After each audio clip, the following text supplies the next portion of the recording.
런치 벨러시티 강의를 시작하도록 하겠습니다. 런치 벨러시티에서의 강의 목표는 다음과 같습니다. 첫 번째, 발사체의 상승 단계, 어센트 페이즈 4단계가 있습니다. 이 4단계에 대해서 이해하는 시간을 가질 것이고, 두 번째, 토포센트릭 호라이전 코디네이트라는 SEZ 좌표계라는 것이 새롭게 나타나게 됩니다. 이 SEZ 좌표계가 어떻게 정의가 되고 어떤 식으로 사용이 되는지 이해하고 살펴보는 시간을 갖도록 하겠습니다. 그리고 마지막, 이 런치 벨러시티 파트의 가장 중요한 부분이 되겠죠. 궤도에 진입하기 위해서 필요한 속도의 증가량을 우리가 심볼로 하면 델타 V 디자인이라고 정의를 해줍니다. 이 델타 V 디자인을 갖다가 이해하고 계산하는 것을 살펴보도록 할 거예요. 여기 보면 이 디자인이 지금 큰 글자로 나와 있는데 실제로는 델타 V하고 디자인 이렇게 하첨자로서 우리가 적어준다 라는 것을 기억을 해주시면 되겠습니다. 그래서 여기 3개 있는 런치 사이트의 위치를 갖다가 지도에 찍어 놓은 게 있는데, 여기 있는 런치 사이트들을 보면은 한 가지 특이한 지점이 있습니다.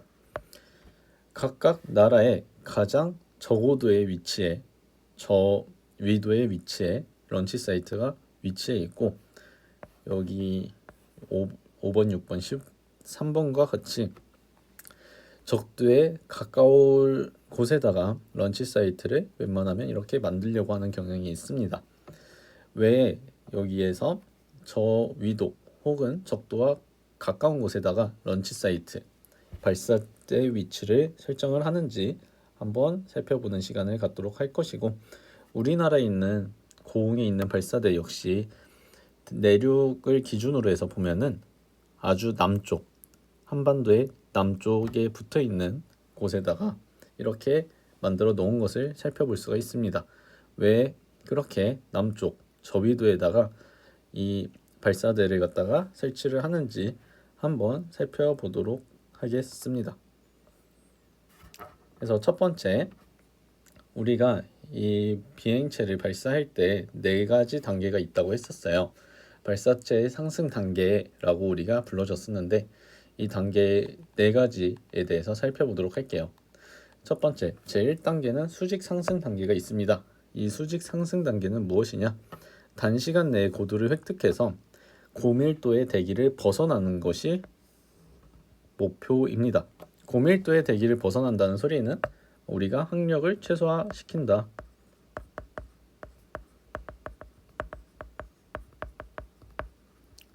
항력을 최소화시키기 위해서 활용한다 라고 이해를 하시면 되겠습니다. 그리고 수직 상승을 하면서 이 롤 기동을 통해서 발사 방위각을 맞추게 됩니다. 발사 방위각을 맞추기 위해서 롤 기동을 수행을 한다 라고 이해를 하시면 되겠고, 이렇게 수직으로 상승을 하고 있을 때는 롤 기동을 수행했을 때 이 롤 기동에 의한 항력은 따로 발생하지가 않습니다. 그렇기 때문에 이렇게 수직으로 상승할 때 롤 기동을 하면서 우리가 어떤 방향으로 이렇게 틀어줄 것인지 발사 방위각을 갖다가 맞춰주게 된다 라고 이해를 해주시면 되겠습니다. 그 다음 두 번째 단계가 있습니다. 제2단계 기울기 단계가 있습니다. 영어로는 피치 오버라고 적혀 있는데 이 피치 축을 갖다가 우리가 조정을 해줘서 이 로켓의 방향이 실제로 눕혀지게 된다 라고 이해를 하시면 되겠어요. 그래서 수직으로 이렇게 일정 고도 이상으로 올라가게 되면은 공기의 밀도가 많이 감소해서 어느 정도 공기 항력을 갖다 무시할 수 있는 정도 수준까지 올라가 있을 겁니다. 그때 로켓에서 피치 축으로 이렇게 이동을 해줌으로써 지구 지표면과 수평의 방향으로 이렇게 로켓을 갖다가 돌려주게 됩니다. 이렇게 돌려줌으로써 우주 비행체가 얻을 수 있는 이점은 무엇이냐? 수평 방향의 속도를 얻을 수 있게 기울여졌기 때문에 여기서 나오는 추력을 수평 방향의 속도를 얻기 위해서 온전히 사용할 수 있다라고 이해를 하시면 되겠습니다.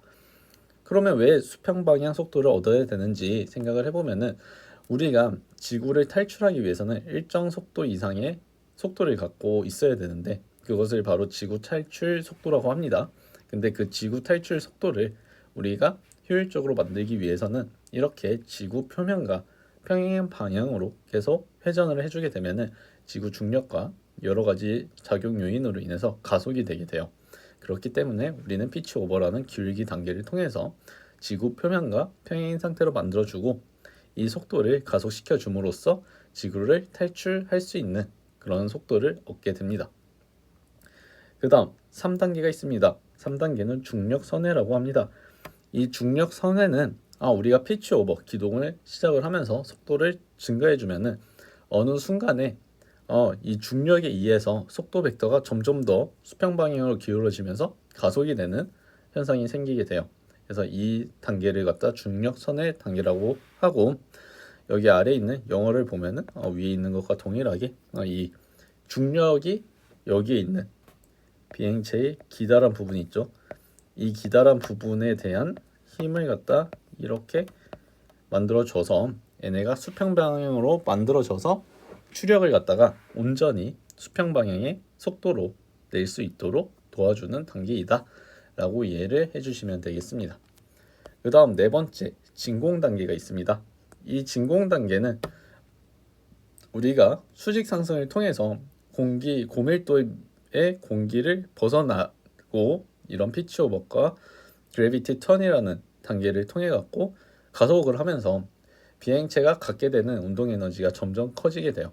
그렇게 되면 자연스럽게 고도도 이 속도에 의해서 생기는 이 고도 역시 증가하게 돼서 대기권을 벗어나서 비행할 수 있도록 이렇게 나아가게 됩니다. 해서 진공 단계에 올라가면은 우리가 이 추력으로 얻는 모든 에너지를 갖다가 속도로 변환을 시키거나 실제로 우리가 원하는 대로 이런 항력이나 다른 요인에 의한 손실 없이 원하는 대로 만들어줄 수 있다라고 이해를 하시면 되겠고, 여기서 진공 상태로 나아갔으면은 이제 내가 필요한 궤도, 궤도가 고도 300km가 될 수도 있고 1000km가 될 수 있는데 그 필요한 궤도의 속도까지 지속적으로 가속을 해줌으로써 효율적으로 애가 목표로 하는 궤도로 올라갈 수 있게끔 좀 이렇게 가속을 하는 단계다라고 생각을 하시면 되겠습니다. 그리고 제어 시스템에 의해서 요구되는 연소 종료 조건의 제어가 이 진공 단계에서 시작이 되게 됩니다. 연소 종료 조건, 이것을 영어로 하면 번아웃 컨디션이라고 하는데, 이 번아웃 컨디션은 무엇이냐? 우리가 상승 같은 것을 모두 완료하였을 때, 그리고 어느 정도 연료를 사용하였을 때 우리가 그 시점에서 어느 정도의 속도를 갖고 있어야 얘가 목표로 하는 궤도로 들어가서 이 궤도 운동을 할 수 있는 속도가 된다라고 이해를 하시면 돼요. 즉 우리가 연소가 종료가 되었을 때 목표로 하는 궤도에서 그 궤도를 유지할 수 있는 속도로 계속 회전을 하고 있어야 되는 상태이다 라고 이해를 하시면 되고, 진공 단계에서 이 연소 종료 조건 상태까지 딱 들어가고 우리가 실제로 위성체가 지구의 주변에 있는 궤도를 떠다닌다라고 이해를 하시면 되겠습니다. 그래서 여기 첫 번째 버티컬 어센드, 피치 오버, 그래비턴, 그리고 베큐um, 수직 상승, 그리고 기울기, 피치 오버, 그 다음에 중력 선회, 그 다음 진공 단계, 이 네 가지 단계가 있다는 것을 꼭 기억을 해주시고, 이 단계에 대해서는 한 번씩 이 단계에서 어떤 작용이 있고 어떤 역할이 있고 어떤 특성이 있다라는 것을 잘 기억을 해주시면 좋을 것 같습니다. 그 다음 이 번아웃 컨디션이라는 것이 있어요. 이 번아웃 컨디션은 이 연소가 종료되는 시점에서의 상태이다 라고 생각을 해주시면 되겠어요. 말 그대로 when launch vehicle reaches the burnout condition 이라고 적혀 있죠. 이때는 it is in the intended mission orbit 이라고 적혀 있어요.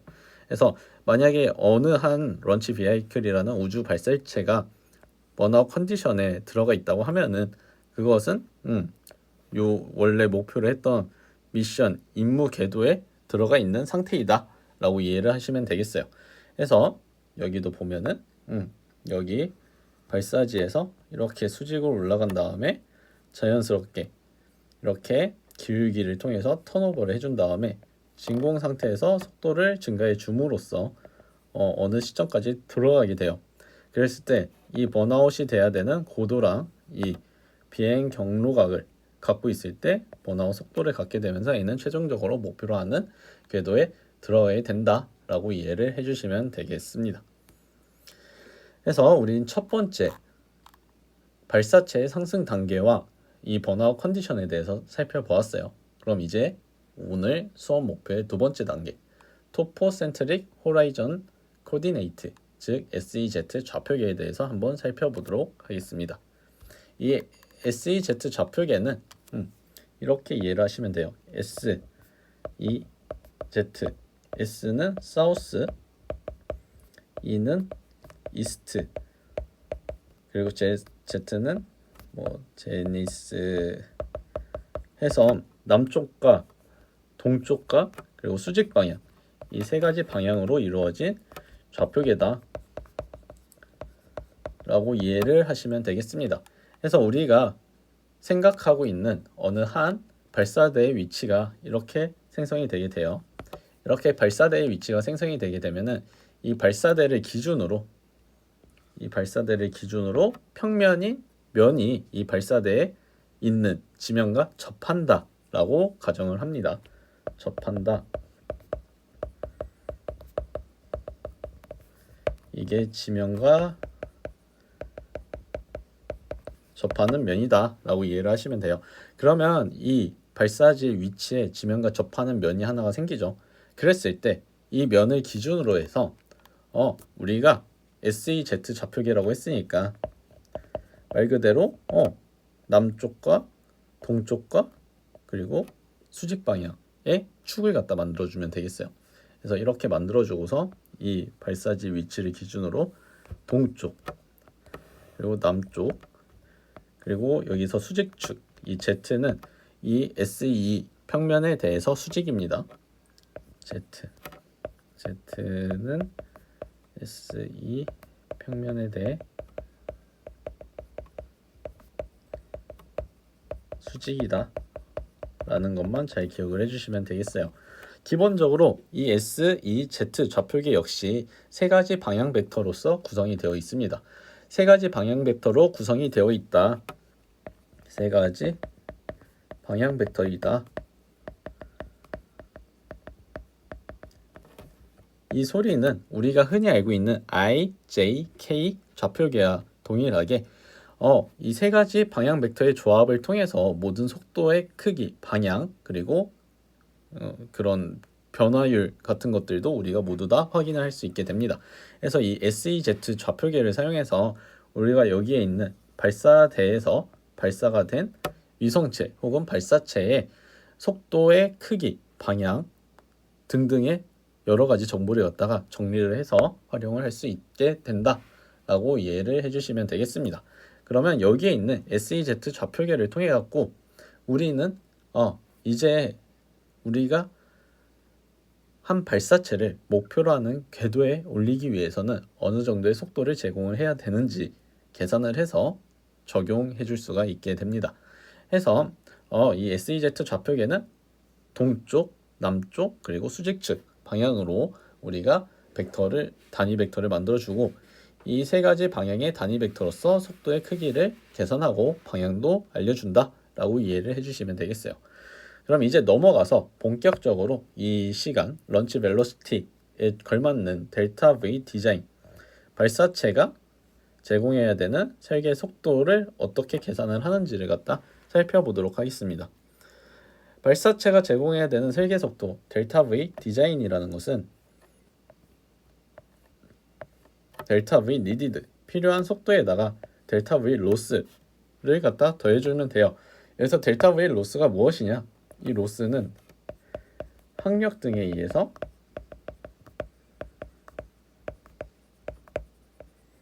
손실되는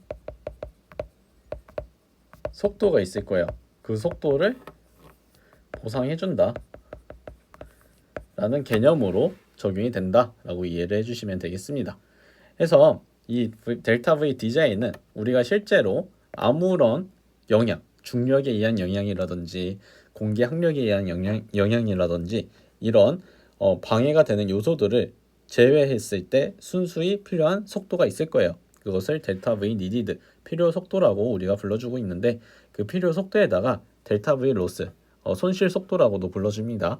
이 델타 V 로스라는 손실 속도를 갖다 보상을 해서 더해주면은 우리가 실제로 원하는 목표의 위치에다가 위성체를 올리기 위해서는 필요한 속도에다가 보상을 해주는 속도가 필요하구나 해서 우리는 그거를 설계 속도 델타 V 디자인으로 우리가 정의를 해준다 라고 이해를 해주시면 되겠어요. 그래서 여기 델타 V 디자인은 설계 속도 그리고 델타 V 니디드 필요 속도 델타 V 로스 이것은 손실 속도 라고 이해를 해주시면 되겠습니다. 그래서 여기 아래 보면 definition이 있죠. 델타 V 디자인, 델타 V 니디드 그리고 델타 V 로스 이 세 가지 개념이 있습니다. 그래서 이 개념에 대해서 한 번씩 꼭 읽어봐 주시기 바래요. 그래서 델타 V 디자인은 발사체가 제공해야 되는 총 속도 증가량이라고 적혀 있으니까 여기서의 총 속도 증가량이 무엇일까 생각을 해보면은 얘는 발사체가 내야 하는 속도다 라고 이해를 해주시면 되겠고 델타 V 니디드 필요 속도는 궤도 진입을 위해 발사체가 제공해야 되는 속도 여기서 중요한 것은 궤도 진입을 위해가 되겠습니다. 발사체가 궤도 진입을 위해 순수히 궤도에 진입하기 위해서 필요한 속도이다 라고 이해를 해주시면 되겠어요. 그래서 여기에 필요한 것은 수직 상승 시 중력 손실을 보상하기 위해 필요한 속도 증가량 중력 손실 보상 즉 중력을 극복하기 위해서 필요한 속도 증가량과 그리고 최종 번아웃 조건에서 일정한 속도가 되어야 우리가 목표로 하는 궤도를 계속 운동할 수 있다고 했었죠. 최종 번아웃 조건에서의 속도량 이 번아웃 조건에서 운동을 할 수 있는 충분한 속도를 갖고 있는 그 속도량을 더해줘야 됩니다. 그 다음에 우리가 여기 위치까지 갈 때 내가 현재 있는 발사 장소가 있는데 이 발사 장소는 지구가 자전함에 따라서 자동적으로 속도를 갖게 돼요. 그랬을 때 여기서 자동적으로 속도를 갖게 되는 거는 엄청난 이득이 되는 거야. 그렇기 때문에 발사 장소에서의 속도 이득을 갖다가 굳이 우리가 만들어주지 않아도 내가 원하는 곳으로 올라갈 수 있어. 만약에 발사 장소에서의 속도 이득을 내가 굳이 안 만들어줘도 된다고 하면은 발사체에 들어가는 연료나 다른 것들이 더 덜 들어갈 것이고 그러면 우리가 더 많은 짐을 실을 수도 있고 더 멀리 혹은 더 높은 고도로 이렇게 올려줄 수가 있겠죠. 그래서 필요 속도를 계산할 때는 발사 장소에서의 속도 이득은 빼주면 되겠습니다. 그래서 이렇게 필요 속도는 중력을 극복하기 위한 속도 증가량의 번아웃 조건에서의 속도량 그 다음에 발사 장소에서 굳이 필요 없는 속도에 대한 이득을 갖다 빼주면은 델타 V 니디드라는 필요 속도를 우리가 계산을 해줄 수가 있게 됩니다. 그 다음 마지막 델타 V 로스라는 것이 있어요. 손실 속도인데 이 손실 속도는 항력 그리고 비행체 방향 조정 이 비행체 방향 조정이라고 하면은 그 기울기의 기동, 피치 오버 기동이 있을 거고 그리고 그 중력 선회 그래비티 턴 이 두 가지 기동이라고 생각을 할 수가 있을 거예요. 이 항력과 비행체 방향 조정을 할 때 손실되는 속도를 보상하기 위한 이 보상을 한다라는 개념이 들어가죠. 보상하기 위한 속도의 증가량이다 라는 것만 잘 기억을 해주시면 큰 무리 없이 이해를 하실 수 있겠습니다. 그리고 여기 옆에 있는 그림을 보면은 여기 발사지가 있어요. 원점이 발사지예요. 이 발사지에서 동쪽과 남쪽과 그리고 수직축 방향으로 이렇게 속도 벡터들이 있다고 했을 때 이 수직축 방향으로는 이렇게 중력을 극복하기 위해서 우리가 올리는 속도가 있을 거예요. 그래서 갖다가 델타 V 로스 그래비티라고 정의를 해주고 그 다음에 특정 고도 이상에서 이 번아웃 위치까지 올라갔을 때 여기서 어느 정도 속도가 유지가 되어야 우리가 계속 이렇게 궤도 운동을 할 수가 있을 거잖아요. 그래서 V 번아웃이라는 속도는 무엇인지 우리는 얻어야 된다라고 이해를 하시면 되겠고 여기 런치 사이트라는 것은 이 런치 사이트는 이 발사지가 그냥 있으면은 지구가 자전하기 때문에 자동적으로 생기는 속도라고 생각을 하면 되잖아요. 그래서 이 V에 대해서 자동적으로 생기는 속도를 V 런치 사이트라고 정의를 해줍니다. 그래서 여기에 있는 벡터들을 통해서 우리가 계산해 보면은 델타 V needed라는 이 값은 델타 V 로스 그래비티에다가 델타 V 번아웃을 갖다 더해준 다음에 그러면 이렇게 벡터가 하나 나올 거예요. 더해준 다음에 여기서 델타 V 런치 사이트라는 이 벡터를 빼주게 되면 델타 V needed라는 벡터가 나오게 되겠죠.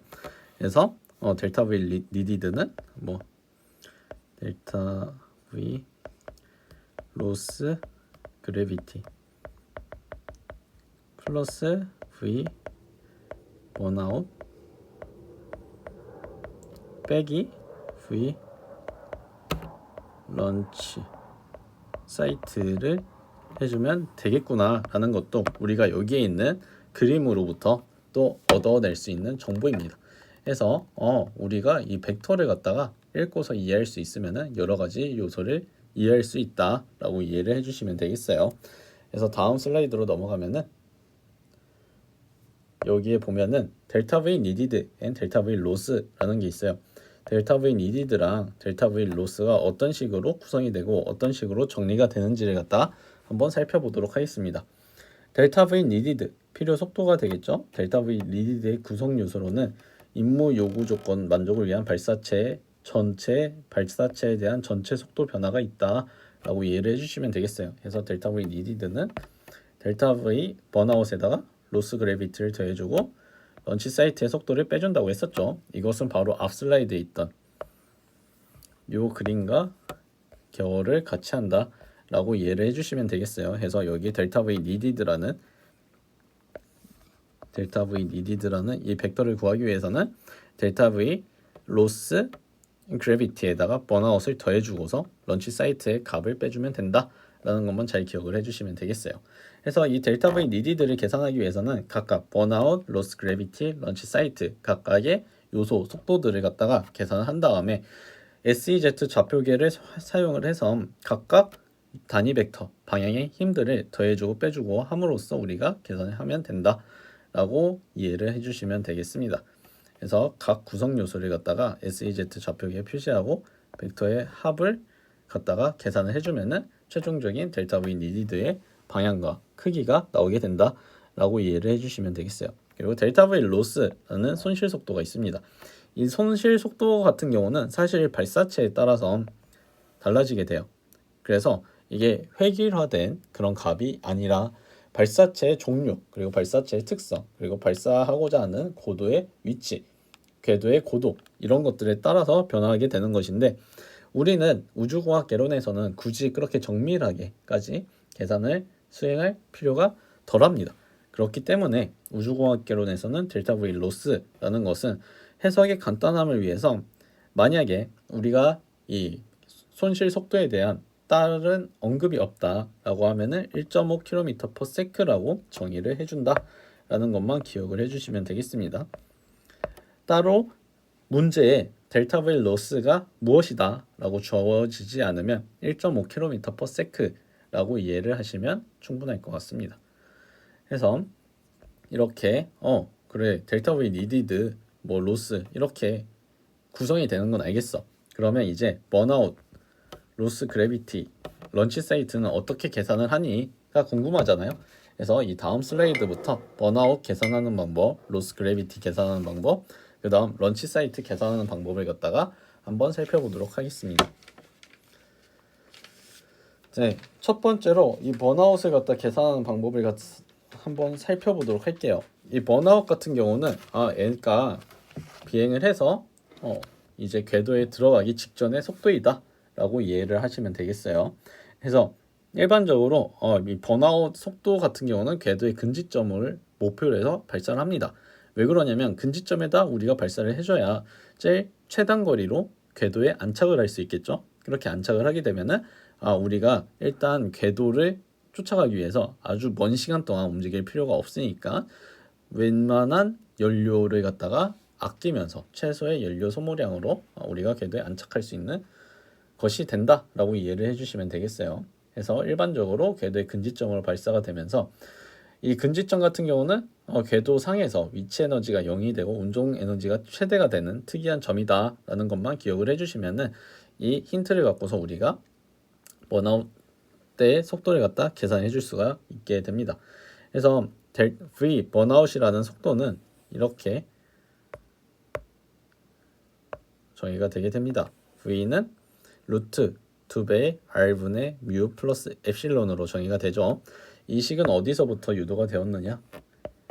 엡실론은 2분의 V제곱 2분의 V제곱 빼기 R분의 뮤였던 식 혹시 기억이 나시나요? 이 식으로부터 이렇게 유도가 되었다라고 이해를 해주시면 되겠어요. 그리고 만약에 이곳의 위치가 근지점이었다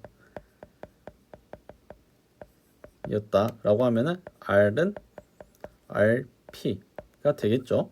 이렇게 되면 근지점에서의 R 값을 갖다 넣어주면은 이때 속도를 갖다 우리가 어렵지 않게 구할 수가 있구나 라고 이해를 해주시면 되겠습니다. 그리고 만약에 이 궤도가 원형 궤도였다 라고 하면은 V는 R분의 뮤라는 식으로 나오게 되는데 왜 R분의 뮤로 나오게 되느냐? 그런 경우에 이 엡실론이 이 A분의 뮤로서 우리가 표현을 해줬었는데 여기서 A가 R이 되게 됩니다. 이렇게 되면 이 R분의 뮤가 되고 여기 R분의 뮤 이렇게 해서 막 이렇게 더해지고 곱해지고 막 이렇게 계산이 진행이 되게 되면은 원형 궤도는 R분의 뮤라는 것으로 이렇게 변화하게 돼요. 그렇기 때문에 원형 궤도인 경우에는 V가 이렇게 좀 심플하게 변화하게 된다라는 것을 잘 기억을 해주시면 문제없이 우리가 해결할 수 있을 거라고 생각이 듭니다. 네. 그리고 여기 아래 있는 것을 보면은 이 번아웃이라는 속도는 이 식을 통해서 우리가 계산해 줄 수 있는데 이랬을 때 S좌표, E좌표, Z좌표, SEZ 좌표계에다가 표현을 해주기 위해서는 각각의 방향으로 단위 벡터를 갖다 이렇게 구해줘야 되잖아요. 단위 벡터의 크기를. 그래서 이것을 어떻게 구할까 생각을 해보니까 여기 있는 베타랑 파이라는 베타는 방위각이 되겠고 파이는 비행 경로각이 됩니다.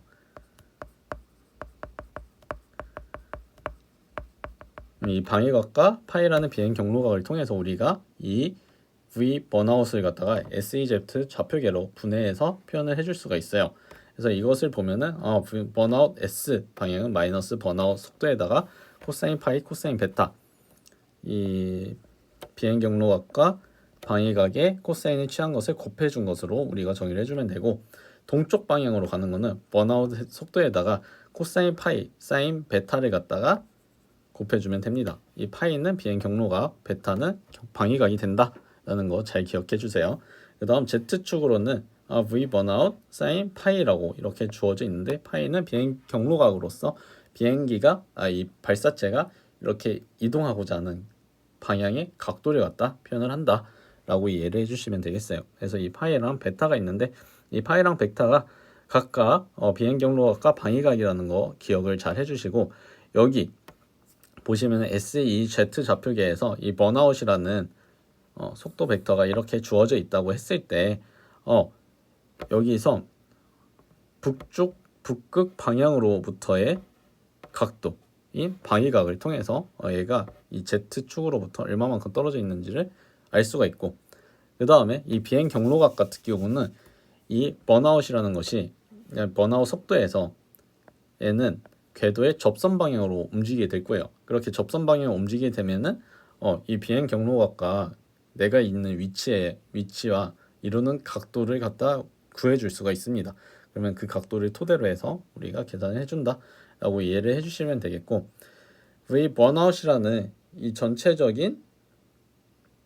V 번아웃이라는 전체적인 벡터를 계산하기 위해서는 S좌표, E좌표, Z좌표 이 세 가지 축에 대한 각각의 크기를 계산해 주고 각각의 값의 유닛 벡터를 곱해줘서 방향을 주어지면 된다라고 이해를 해주시면 되겠습니다.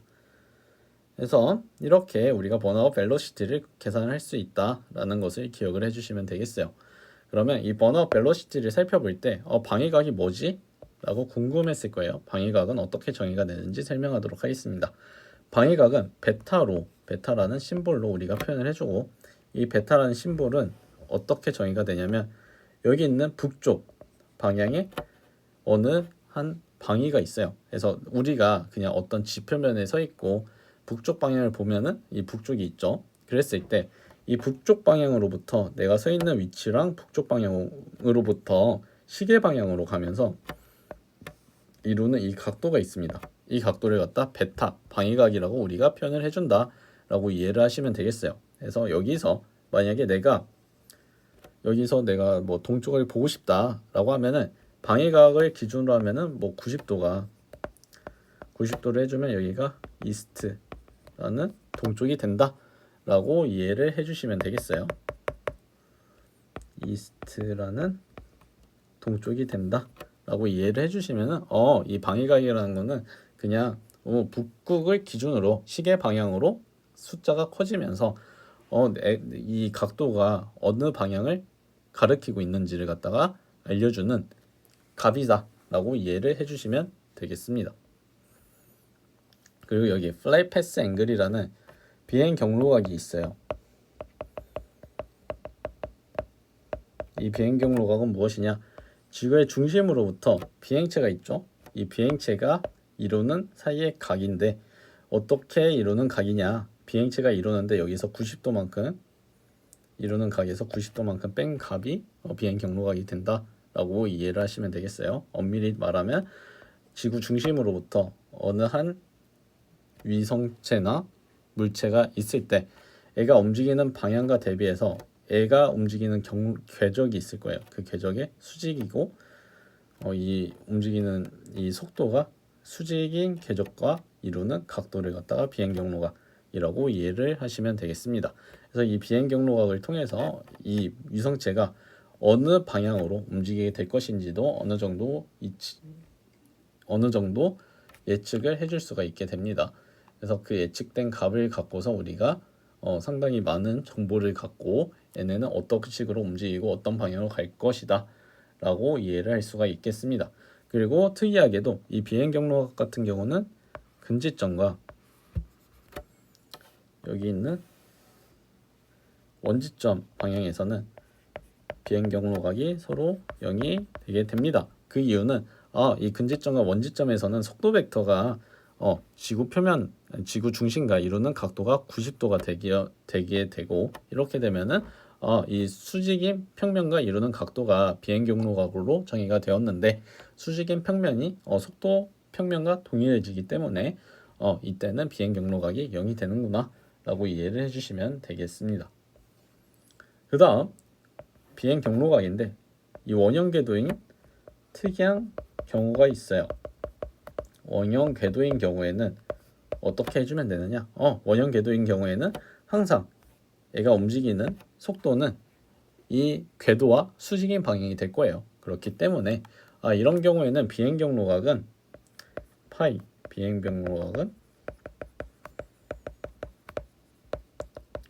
항상 0이 된다 라고 이해를 해주시면 되겠습니다.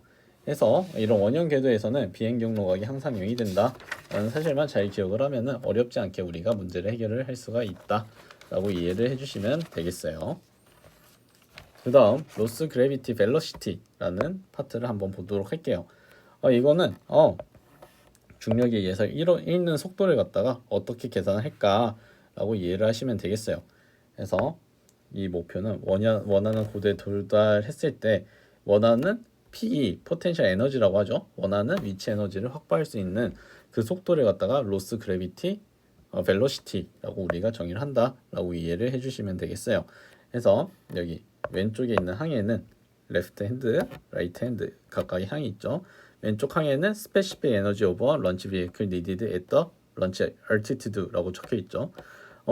비기계적 에너지인데 런치 비에이클이 런치 얼티튜드 발사를 하는 그 위치에서 갖고 있는 전체적인 비기계적 에너지를 왼쪽 항에다 적어주고 이렇게 왼쪽 항에 적어주고 그다음 오른쪽 항에는 needed specific energy 이것도 필요한 specific 에너지다. 근데 이 specific 에너지가 무엇이냐? 런치 vehicle at the desired altitude가 되죠. desired altitude라고 하면은 이거는 목표로 한 고도에서 이 위성체가 가져야 되는 뭐 전체적인 비기계적 에너지를 갖다가 오른쪽 항에다가 이렇게 적어주시면 돼요. 이렇게 적어주면은 왼쪽하고 오른쪽 항에 이렇게 식이 생성이 될 것이고 우리가 기본적으로 이런 문제가 주어질 때 어떤 값은 알게 되느냐? 이 R 런치 값과 R 번아웃 값은 우리가 알 수가 있게 돼요. 왜냐하면 우리가 발사를 하고자 하는 런치 사이트의 위치가 어딘지 알고 있기 때문에 런치 사이트의 거리를 알 수가 있고 그 다음 번아웃 거리 같은 경우는 우리가 올리고자 하는 그 궤도의 고도가 또 있을 겁니다. 그랬을 때 우리는 일반적으로 근지점과 같은 특이한 지점에 올리기 때문에 근지점을 계산해주면 번아웃 상태에서의 이 거리를 알 수 있겠죠. 만약에 근지점, 원지점과 같은 특이한 케이스가 아니라고 하면은 이 번아웃 속도, 번아웃 거리, 위치 벡터 같은 경우, 위치 각 같은 경우는 주어지기 때문에 너무 걱정하지 않으셔도 되겠습니다. 그래서 전체적인 비기계적 에너지는 보존된다는 대전제 하에 좌항과 우항을 만들어주고 이 항들에 대해서 우리가 free loss gravity라는 이 값을 갖다가 우리가 계산을 해주면 되겠습니다. 그리고 특이하게도 이 로스 그래비티라는 것은 무조건 Z축 방향, 수직 방향으로만 작용하는 힘이기 때문에 그냥 계산을 해주고 여기 끝에다가 Z 벡터를 갖다 넣어서 우리가 살펴봐 주시면 되겠습니다. 그리고 이 번아웃 같은 경우는 SE Z 좌표계에 위치하는 벡터이고 이 런치 같은 경우 역시 벡터입니다. 그렇기 때문에 여기 로스 그래비티를 계산할 때는 경우에 따라서 런치 사이트랑 번아웃 위치에서의 값을 갖다가 벡터로서 외적을 해줘야 되는 경우가 있고 이런 경우 만약에 여기 있는 두 개의 벡터가 뭐 벡터로서 표현이 안 되고 그냥 스칼라 양으로서 주어진다라고 하면 아래 있는 항은 그냥 곱해주면은 우리가 어렵지 않게 풀어줄 수가 있게 됩니다. 그래서 그렇게 사용을 하시면은 V 로스 그래비티 중력에 의해서 잃게 되는 이런 속도 벡터 같은 것들 역시 우리가 다 계산을 해줄 수 있다라고 이해를 해주시면 되겠습니다. 자 여기서 보면은 뭐 R 런치라는 게 있죠. 이 R 런치가 있으면 왠지 모르지만 V 런치라는 것도 있겠죠. 그래서 그것도 한번 살펴보도록 할게요. V 런치라는 거는 런치 사이트에서의 속도를 갖다 우리가 V 런치라고 해주는데 자 지구는 북극 이 축을 기준으로 해서 회전을 하고 있어요. 회전을 하고 있을 때 여기서 한 가지 우리가 생각을 해봐야 할 게 있습니다. 이 회전 축으로부터 멀리 떨어지면 멀리 떨어질수록 한 바퀴 회전을 할 때 이 각각의 위치 1번 위치와 2번 위치와 3번 위치가 있다고 했을 때 각각의 위치에서 갖게 되는 속도량은 달라지게 됩니다. 그 이유는 무엇이냐? 우리가 호를 갖다 살펴보면은 반지름이 L인 호가 있는데 여기에서 세타만큼 움직이게 되면은 다시 적을게요. 반지름이 R인 호가 있는데 여기서 세타만큼 움직이게 되면은 이 호의 길이 L은 뭐 R 세타 이런 식으로 우리가 표현을 해줬던 것이 기억이 날 겁니다. 그것과 동일하게 이 각속도가 있고 여기에 팔거리가 있죠. 각각 위치까지의 거리가 있습니다. 이 거리를 갖다가 우리가 곱해주면은 여기에서 나오는 V라는 속도 벡터의 값을 갖다 우리가 구할 수가 있고 기본적으로 이 팔거리가 길어지게 되면은 이 각속도에 의해서 발생하는 접선 방향의 속도는 커지게 돼요. 그래서 N은 상대적으로 고위도에서 저위도로 내려가면 내려갈수록 팔거리가 길어지게 되면서 속도가 빨라지게 된다라는 것을 이해를 해주시면 되겠습니다. 이 소리는 거꾸로 얘기하면 무엇이 되느냐? 애가 저위도로 갈수록 즉 적도 방향으로 가면 갈수록 갖게 되는 동쪽으로 움직이게 되는 이스트 방향의 런치 사이트의 속도가 빨라진다 라고 라고 이해를 해주시면 되겠어요. 그래서 얘가 지구가 둥글고 북극 축을 기준으로 극지역의 축을 기준으로 자전하고 있기 때문에 얘네는 속도가 빨라지면서 이렇게 된다 라고 이해를 해주시면 될 것 같습니다. 그 다음에 여기 보면은 이거는 C런치라는 장비인데 이 C런치라는 장비는 우리가 익히 알고 있다시피 적도 지역에 뭐 나라가 없는 그런 곳에서 적도 지역에서 이렇게 발사체를 쏘아 올리기 위해서 만든 플랜트, 일종의 플랜트, 발사대라고 생각을 하시면 되겠고, 이런 데에서 쏘아 올리게 되면 보다 더 효율적으로 우리가 로켓을 쏘아 올려줄 수 있다라고 이해를 해주시면 되겠습니다.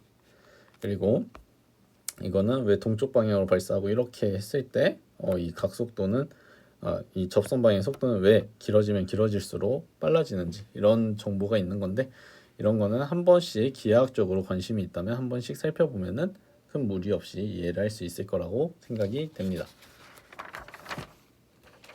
그래서 넘어가면은 런치 사이트 벨로시티를 갖다가 우리가 계산하는 방법이 있어요. 이 런치 사이트 벨로시티를 계산하는 방법이 있는데, 런치 사이트 벨로시티 어떻게 계산할까 살펴보면은 발사 장소의 속도를 갖다 우리가 계산을 해주는 것이다 라고 이해를 해주시면 되겠어요. 그래서 지구의 자전에 의해서 발사 장소 자전에 의해서, 자전이라는 고유 현상이죠. 자전에 의해서 발사 장소 자체가 갖고 있는 속도 성분을 갖다가 우리가 발사 장소의 속도 V 런치 사이트라고 우리가 정의를 해주게 됩니다. 그래서 이 발사 장소의 속도를 갖다가 우리가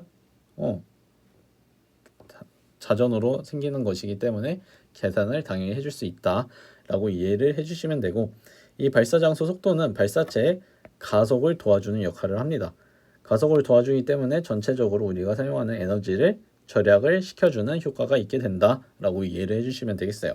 그 다음 적도에서 접선 속도가 최대가 되기 때문에 적도 발사 기지에서는 모든 궤도에 직접적으로 진입도 가능하고, 접선 속도가 최대가 되면서 발사 장소의 속도가 빨라지면서 에너지를 극도로 이렇게 절약을 해줄 수 있다라고 이해를 해주시면 되겠습니다.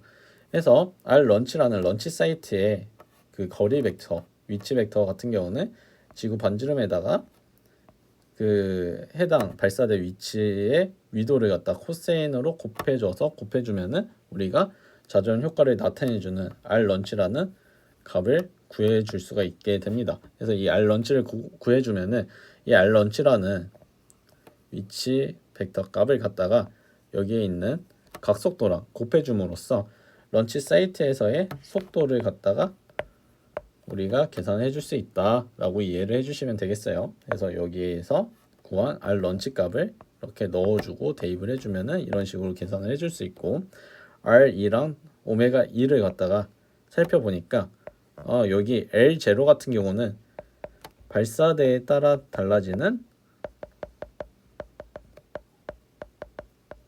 변화하는 변수라고 보면 되는데, 일단 우리가 지구상에 있다고 하면은 지구의 반지름과 지구의 자전 속도는 변화하지 않는다고 가정을 할 수가 있습니다. 그래서 이 앞에 변화하지 않는 지구의 반지름과 지구의 자전 속도를 갖다가 하나 V 이퀘이터라는 한 상수로 치환을 해주게 돼요. 이렇게 되면 V 이퀘이터라는 상수에 우리가 바꿔주는 변수 L0를 갖다 넣어주고서 이 V 이퀘이터라는 상수를 갖다가 계산을 한 값을 넣어주면 0.4651이 되기 때문에 이 런치 사이트에서의 속도는 0.4651에다가 코사인 L0, 0.4651에다가 코사인을 한 발사지의 위도를 갖다가 이렇게 적어주면 우리가 구할 수 있다라고 이해를 하시면 되겠고, 이 런치 사이트는 우리가 자전을 하면서 생기는 속도이기 때문에 항상 동쪽 방향으로만 힘이 생기게 됩니다. 그렇기 때문에 런치 사이트의 속도 벡터, 그러니까 런치 사이트의 속도의 방향 벡터는 무조건 이 벡터만 들어간다라는 것을 기억을 해주시면 되겠어요.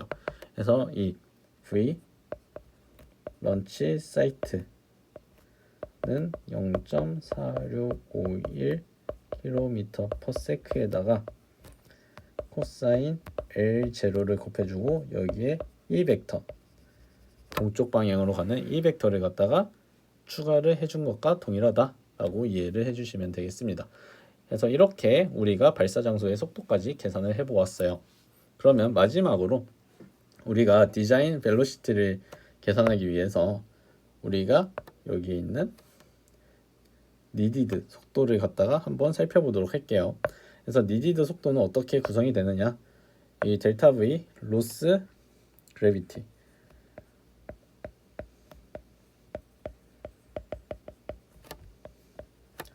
델타 V needed 벡터는 로스 그래비티 벡터에다가 V burnout 벡터를 더해주고 그 다음에 V 런치 사이트 벡터를 빼주면은 우리가 needed 값을 구할 수 있고, 델타 V 디자인 값, 최종적으로 우리가 가져야 되는 이 델타 V 디자인 값은 또 어떻게 계산이 되느냐 살펴보면은 이 델타 V needed 값에다가 델타 V 로스 값을 갖다가 넣어주면 되겠습니다. 하지만 우리가 아까 앞에서 보았듯이 V 로스는 1.5 km/s로 가정해서 사용을 했잖아요. 근데 여기 1.5 km/s라는 게 벡터인지 스칼라인지 모르겠어요. 그러니까 즉 벡터라고 했을 때 이 로스가 어느 방향으로 생기는지 모르잖아요. 그렇기 때문에 얘는 어느 방향의 힘인 건가, 어느 방향의 속도인 건가 궁금해할 수가 있습니다. 하지만 우주공학계론에서는 여기 있는 델타 V 로스 같은 경우는 벡터가 아닌 스칼라 값으로 이렇게 생각을 해서 표현을 해줄 거예요. 그랬을 때 벡터랑 스칼라랑 우리가 곱해줄 수는 있지만 더해줄 수는 없잖아요. 그렇기 때문에 이 로스는 스칼라인 게 명확하기 때문에 앞에 있는 델타 V needed라는 벡터를 갖다가 우리가 절대값을 취해 줌으로써 이렇게 절대값을 취해 줌으로써 스칼라화를 시켜주게 됩니다. 그렇게 되면 스칼라끼리 더해지는 것이 될 것이고, 그러면은 델타 V 디자인이라는 값은 어쩔 수 없이 스칼라의 차원으로 나오게 되는 값이다 라고 이해를 해주시면 되겠어요. 즉 우리가 델타 V needed를 구할 때는 벡터로서 다 계산을 하지만 실제로 델타 V 디자인을 갖다 구할 때는 실제로 계산한 값을 갖다가 우리가 더해줌으로써 스칼라 값으로서 우리가 정리해서 표현을 해준다 라고 이해를 해주시면 되겠습니다. 그리고 여기 소유주 이런 로켓이 갖다가 발사되는 이런 영상이 있는데, 이 영상은 여러분들이 한번 여기 아래에 있는 유튜브 채널을 들어가서 한번 살펴보시면 도움이 될 것 같아요. 그러면 마지막으로 오늘은 인클래스 엑서사이즈, 수업 시간 안에 푸는 이 문제를 통해서 한번 연습 문제를 풀어보고서 마무리하도록 하겠습니다. 그리고 이 뒤에 보면은 엑서사이즈가 있는데, 이 엑서사이즈는 무엇이냐, 여러분들이 나중에 혼자서 공부를 하면서 여기 있는 문제를 풀 수 있다 라고 하면은 기말고사에 있는 문제는 어렵지 않게 풀 수 있게 돼요. 그러니까 한 번씩 여러분 동기들끼리 한 번씩 풀어보고 답도 공유를 해보면서 이게 어떻게 풀면은 이렇게 나오는구나 라는 것을 한 번씩 연습을 해주시면 되겠습니다. 그래서 인클래스 엑서사이즈 이 문제를 갖다 한번 살펴보도록 할게요. 여기서 구하는 거는 당연히 런치 벨로시티 관련 문제겠죠. 그래서 이 문제를 한번 살펴보도록 하겠습니다. 한 위성이 다음의 런치 사이트에서 주어진 궤도의 근지점으로 발사된다. 이걸 런치 사이트의 위도 28.5도이고 경도는 80.55도, 그리고 LST가 뭐였죠? 지역 항성시라고 했었죠. 이 지역 항성시는 2시다. 이 2시다라고 하면은 얘는 30도다 라고 우리가 변환해서 표현을 해줄 수 있다 라고 이해를 해주시면 되겠어요. 그 다음 파킹 오빗, 우리가 목표로 하는 오빗이 될 거예요. 이 파킹 오빗의 A 장반축은 8500이고 이심률은 0.1, 경사각 I는 40도, 상수점 경도 라지 오메가는 90도가 돼요. 그리고 다음 발사기에까지의 런치 아지머스가 44.5도이다. 여기서 런치 아지머스를 심볼로 하면 베타가 되겠죠. 베타는 44.5이다 라고 적혀 있어요. 이랬을 때 다음을 갖다가 계산을 하여라 라고 적혀 있죠. 자, 첫 번째 번아웃 될 때 비행 경로각은 무엇이냐? 네, 주어진 궤도의 근지점으로 발사가 되기 때문에 번아웃 했을 때 여기 궤도로 들어갔을 때 비행 경로각 파이가 되겠죠. 이 비행 경로각은 무엇이 될까요? 네, 다들 익히 알겠다시피 비행 경로각은 이 속도 벡터랑 그리고 원점으로부터 여기까지 이루는 수직인 면과 속도 벡터가 이루는 각도였어요. 그렇기 때문에 근지점으로 발사가 되게 된다고 하면은 비행 경로각은 0도로서 우리는 굳이 비행 경로각을 고려하지 않아도 된다라고 이해를 해주시면 되겠습니다. 그 다음 두 번째, 번아웃 될 때의 속도는 무엇이냐? 번아웃 될 때의 속도는 이 식으로 표현을 해줬었습니다. Bout은 루트의 2배의 RP, 네, 2배의 R분의 뮤 빼기 2A분의 뮤로 이렇게, 네, 이거를 다시 적을게요. R분의 뮤 플러스 엡실론으로서 표현을 해줬었습니다. 이거는 앞에 있는 식을 보면은 이렇게 표현이 되어 있었을 거예요. 그랬을 때 여기에다가 우리가 알고 있는 이 궤도의 R 값과 엡실론 값을 넣어 주어야 할 겁니다. 그것을 각각 넣어주면 어떻게 되느냐? 2배의 R, 여기 근지점이니까 RP로 우리가 표현을 해줄 수 있겠죠. RP분의 뮤고 엡실론 같은 경우는 마이너스 2A분의 뮤와 동일하니까 마이너스 2A분의 뮤를 이렇게 넣어주시면 되겠어요. 이렇게 넣고서 여기서 RP 같은 경우는 우리가 어떻게 또 계산해 줄 수 있느냐? RP는 A의 1-2였던 것을 우리는 익히 알고 있습니다. 이거는 Restrict Body Equation of Motion 같은 거 할 때도 많이 나왔었죠. 그래서 이 값을 갖다가 A 값 주어져 있고 E 값 주어져 있으니까 RP 값도 계산해서 넣어줄 수 있고 A 값 넣어줄 수 있고 여기서의 뮤 값 같은 경우는 상수로서 우리가 이미 알고 있죠. 무슨 값인지 여러분들은 당연히 알 거라고 생각합니다. 그래서 상수로서 이미 알고 있기 때문에 여기 있는 값들을 갖다가 계산기에 넣고 그냥 두드려 주면 되겠어요. 그렇게 두드려주면 번아웃 속도는 무엇이 되느냐? 7.5707 km/s가 나오게 됩니다. 근데 이거는 그냥 스칼라의 값이에요. 근데 여기서 궁금한 건 속도잖아요. 그리고 아래 보니까 델타 V needed 역시 SEZ 좌표로 표현을 해줘야 돼요. 그래서 이 번아웃 속도 역시 SEZ 좌표로 한번 표현을 해보도록 하겠습니다.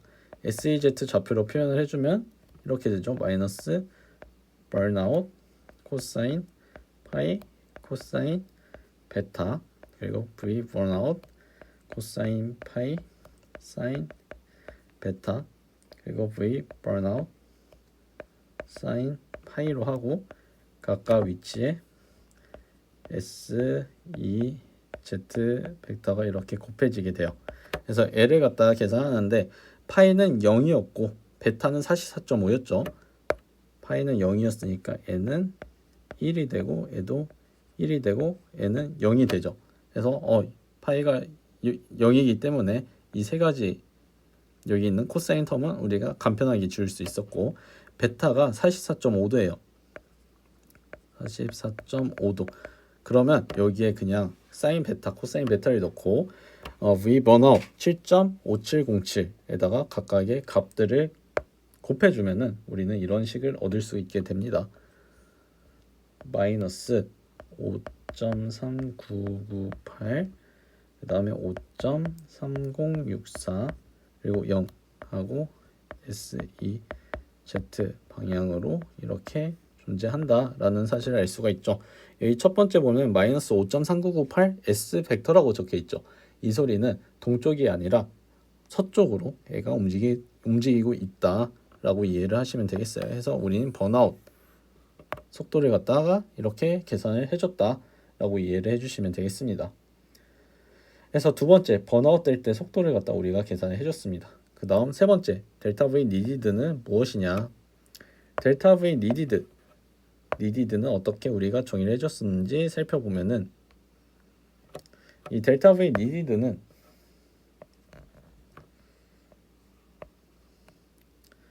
델타 V 번아웃에다가 델타 V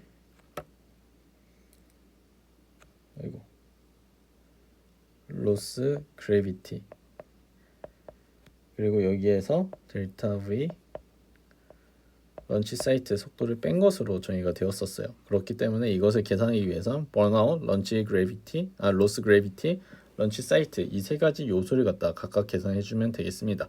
그래서 번아웃 같은 경우는 이렇게 계산했으니까 이 번아웃은 이것을 사용을 하면 될 것 같고, 그러면 첫 번째 V 로스 그래비티 먼저 계산을 해주도록 할게요. 로스 그래비티는 루트 R 런치 R 번아웃 분의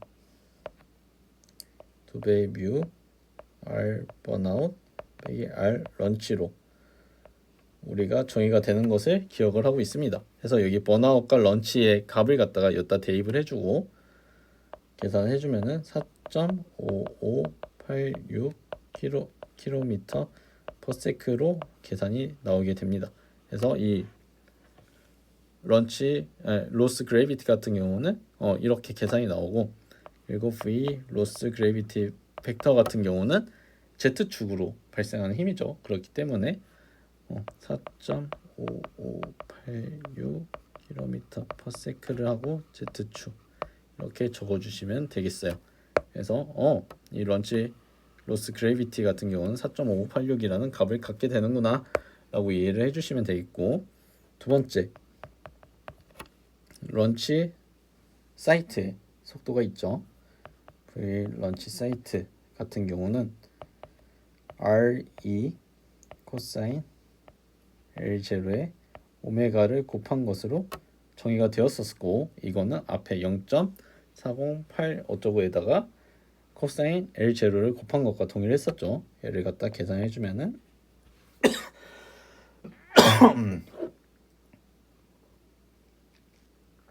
0.4088 킬로미터 퍼 세크로서 정의가 됩니다. 그리고 런치 사이트는 동쪽으로 움직이기 때문에 뒤에다가 이 벡터를 이렇게 곱해주면은 런치 사이트의 속도를 우리가 계산해 줄 수가 있죠.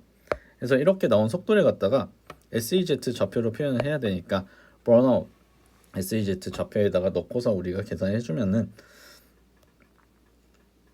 델타 V needed 다음과 같이 정의가 될 것입니다.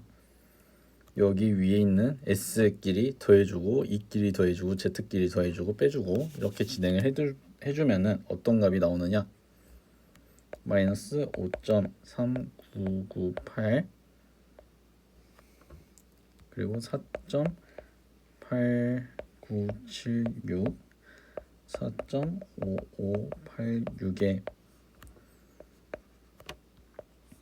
S 벡터, E 벡터, Z 벡터로서 이렇게 표현이 되게 된다 라고 이해를 해주시면 되겠습니다. 이렇게 하면은 번아웃 될 때 델타 V 니디드를 갖다 우리가 계산해 줄 수 있게 됩니다. 그 다음 마지막, 만약에 델타 V 로스가 1.1km/s일 때 원래 1.5km/s라고 했었는데 1.1km/s라고 문제에서 주었죠. 그러면 이것을 사용하면 돼요. 이랬을 때 델타 V 디자인은 무엇이냐, 이 디자인을 구하는 방법은 델타 V needed의 크기에다가 델타 V 로스를 더해줬었어요. 그러면 델타 V needed의 크기를 갖다 구해주면 되죠. 그래서 델타 V needed의 크기를 갖다 구해주면은